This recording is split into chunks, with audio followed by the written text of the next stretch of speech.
I am Ferdinand Marcos, and I am the President of the Republic of the Philippines. I stand today on behalf of 110 million Filipinos. Hi everyone! Hello Universe! It's me again. Shoutout sa inyo mga kababayan. Hello sa mga Marcos Loyalist supporters and mga Filipino OFW. Shoutout po sa inyong lahat. So yun guys, meron tayong upload videos, updates. Alam ko natin ito si Chief Prosecutor Karim Khan, isa sa mga hurado dyan sa ICC. Ano mga bes, alam po natin yan. Ngayon, mayroon pong lumabas na balita, no? Ito po ay nag-step down. Ngayon, ang tingin ng mga DDS, di ba? Ang tingin ng mga DDS, nag-step down daw ito dahil kay Digong. Ay, mali po kayo.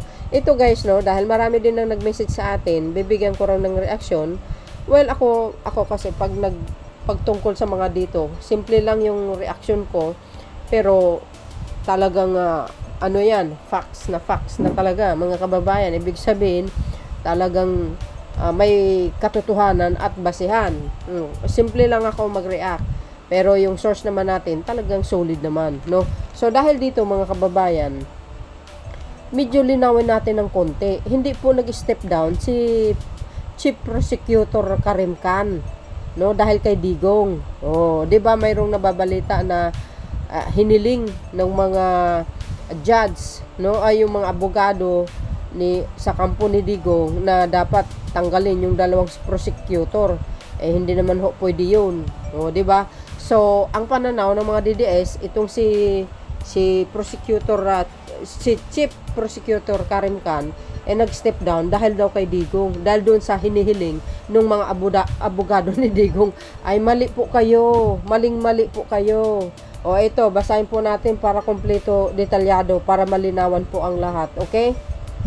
Kasi yung iba nag-alala, bakit ganun? Hindi kaya nabayaran ng pera, ganito? Well, I think guys, hindi naman ganun, no? May dahilan talaga yan. Ito, basahin ko para kompleto, detalyado, no? Shoutout sa inyo lahat. So, yan. Kung makikita nyo dito, mga kababayan, ang sabi dyan, ICC prosecutors under investigation. Steps aside temporarily. Ayun.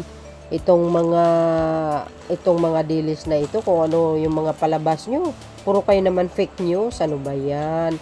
Basahin pa natin para kompleto, detalyado, mga kababayan. Yung mga alam ko, lahat ng followers ko dito, talagang mga professional yan, nakakaintindi ng English. Ito, Manila Standard ang source natin, sabihin ng mga dilis ay fake na naman.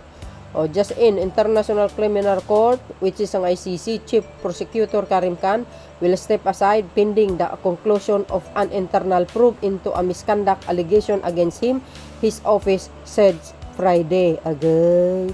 So, ibig sabihin, may issue, no? Tingnan nyo. Iba talaga sa kanila, The UN Office of Internal Oversight Services started its investigation in November with report saying Khan was accused of sexual misconduct towards a member of his office. Ayan po ang dahilan kung bakit nag-step down siya. Ang batas sa kanila, ang rule sa kanila kakaiba. Kaysa hindi mo ikumpara dito sa Pilipinas. Doon, pag mayroong mga issue, dapat talaga mag-step down. Hindi pwede sa kanila yun. Yung isa ka sa mga prosecutor tapos mayroon ka pang kaso. Bawal sa kanila yun. Kaya yan ang dahilan, mga kababayan. Ano ang dahilan? Anong dahilan kung bakit nag-step down siya? Ayan, accused of sexual misconduct. Agay. Diba? Hindi tulad dito sa atin, sa Pilipinas, pag nagkasala, lalo yung nagnakaw ng pera, alam na malakas ang ebidensya, matigas pa rin ang mukha. Nag-step pa rin sa posisyon. Kung ako, mag-resign na lang ako pag ganon. Di ba kakahiya yun? Kaya, hindi nyo pwedeng ikumpara yan, mga DDS, gunggong. Hindi nyo ikukumpara yan dito. Sa kanila iba. At least, siya. Di ba? accused of sexual misconduct. Kayo naman masyado kayo nagmamagaling. Hindi kasi kayo nagbabasa. Puro kayo marites ng marites. Hindi nyo alam ang totoong dahilan. Tapos sabihin nyo, nag-step down si Karim Khan dahil dun kay Digong. Dahil hinihiling ng mga abogado niya, kailangan matanggal sa pwesto yung dalang prosecutor. Kaloka naman itong mga to. Khan 55 denies the allegation. Tuloy. Khan communicated his decision to take leave until the end of the UN internal investigation. And his deputy prosecutors will run the office on his absence. See, it said in a statement. Nako, ang pinaka-importante dito mga kababayan, yung ano ang dahilan kung bakit nag-step down si Karim Khan. Yun po yun. Hindi dahil kay Digong. Ay, sus Marius. The British lawyer took up his position with the Hague-based court in June 2021. Sabi sa... Ay, ewan ko. Throughout in his career from courtroom in England and Wales to lead cases before international tribunals, he has faced down controversy for his legal work. Aba, mahilig talaga ito sa babae si Mr. Khan, si Attorney Khan. Di ba mga beswa? Di, joke lang. But anyway, tuloy. Stents included defending Liberia's former President Charles Taylor against allegations of war crimes in Sierra Leone, Kenya's President William Ruto in a crimes against humanity case at the ICC that was eventually dropped, and the son of late Libyan leader Muammar Gaddafi Saif al-Islam. Agay. You see guys, you see. Alam nyo, to si Mr. Karim Khan, malawak din ng yung kaalaman nito, no? At maraming mga kaso din na nahawakan niya, tulad yan, di ba? Yun, mga kababayan, Khan also secured ICC warrants against Russian President Vladimir Putin and Israeli Prime Minister Netanyahu and senior Hamas figures over alleged war crimes against humanity. Ayan. Nako, pinagtatawanan lang niya ni President Putin. Ewan ko lang kung harap, ang titigas ng mga mukha niyan hindi, palagay ko hindi harap ng mga yan guys, lalo si Prime Minister Netanyahu ng Israel. Nako po, talaga naman. Kasi tulad na yung war dyan sa Gaza between Israel, patayan talaga. Ewan ko sa mga tao. Kaya ito si Khan, marami ring kumbaga experience baga. So, pero sa kabila ng lahat, himbis gumanda ang image mo, nabahira ng babae. Di kayo naloka. Guys, correct me if I'm wrong. Tuloy. Sabi dito guys, ICC investigates and prosecutes genocides, war crimes against humanity in the crime of aggression. While its ruling are binding of member countries, it's lack the ability to enforce them. Agay. Paano ba naman tawag dito? Yung paano ba kaya guys na huhulihin mo tong mga tao na ito, no? Vladimir Putin, Prime Minister Netanyahu. Ay, ewan ko. Ano kaya magagawa ng ICC? Pag-investigate sa prosecute genocide, war on crimes against humanity in the crime of aggression, while its ruling are binding on member countries, its lack the ability to enforce them. Well, Khan was born in Scotland and studied undergraduate law of King's College London. Ayan his father was Pakistani kafaladong.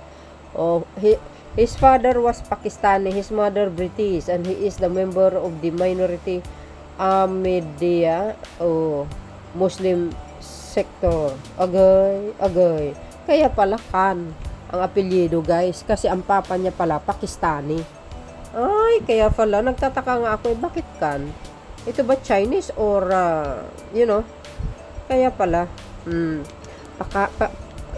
Pakistani pala ang fan niya. He became a practicing lawyer in 1992 and went on to cut his teeth in international law at the former Yugoslav and Rwandan War Crimes Court from 1997 to 2000. Yeah, I go. Oh, talagang malawak din ang karanasan nito, mga kababayan, ano? He later presented survivors and relatives of victims of the 1970s Khmer Rouge regime in Cambodia at its UN-backed court in the late 2000s. Ayan. His other rules have included a stint at the Hague-based Special Tribunal for Lebanon set up to bring to justice the killers of Lebanese ex-Prime Minister Rafik Hariri in 2005. Ayan, mga kababayan na, via agents France Prezi. Oh, ano po ang ano ang kapalagayan niyo, mga kababayan? Oh, yan oh. See? Oh, yan. Binasa na lang natin ng diretso, pero ang totoong kadahilanan dito kung bakit siya nag-step down dahil nga dyan sa issue na yan. Sa accuse of sexual misconduct. Oh, 'di ba? Ayan guys, ganun. 'Yun ang totoong dahilan, no, yung mga DDS gunggong. Anong palagay nyo naman kay Kan? Hindi magpabayad yan, oy. Oh. Hindi magsabihin anong palagay nyo sa kanya. Sus, Maria Joseph. Yun po ang totoong dahilan, mga kababayan, ha. Hindi po nag-step down yan para kay Digong. Excuse me. O ito, para gusto nyo ng Tagalog, saglit lang. O yan, sabi ng News 5. O, pansamantalang bumaba sa pwesto ang prosecutor ng International Criminal Court, which is ang ICC na si Karim Khan sa gitna ng investigasyon sa kanya umanong sexual misconduct. Agay. O, diba? Una itong naiulat sa ICC noong Oktubre, itinanggi ito ni Khan. O, ayan, siguro na-found out na talaga may issue laban doon, kaya nag-step down. Siya ang nagpatuloy sa investigasyon ng ICC sa war on drugs ni dating Pangulong Rodrigo Duterte na nakakulong ngayon sa The Hague, Netherlands. Yes, from 2017 na po yan, no? So, well, ganun talaga, mga kababayan. Alam nyo naman po ang bansa na yan. Nasa ibang bansa sa ibang bansa, ika nga, iba po ang patakaran doon. Huwag nyo kumpara dito sa Pilipinas. Dito kahit nakikita, malakas ang pruweba o ang ebidensya na nagnakaw ng pera, lalo na sa confidential fund, katulad ng ganyan. O, di ba? O, tigasin pang mukha, nandyan pa, nagmamagaling pa. Yung mga tipong ganun baga. O, kung akong ganun, dapat may kahihiyan din sa sarili. Mag-step down na rin siya. Di ba? Mag-resign. O, yan ang kakaibahan. Doon at saka dito. So, yun mga kababayan, ang aking pinaka-latest updates video. See you again on my next upload. So, see you again on my next upload. Bye, and baboos. God bless, Philippines.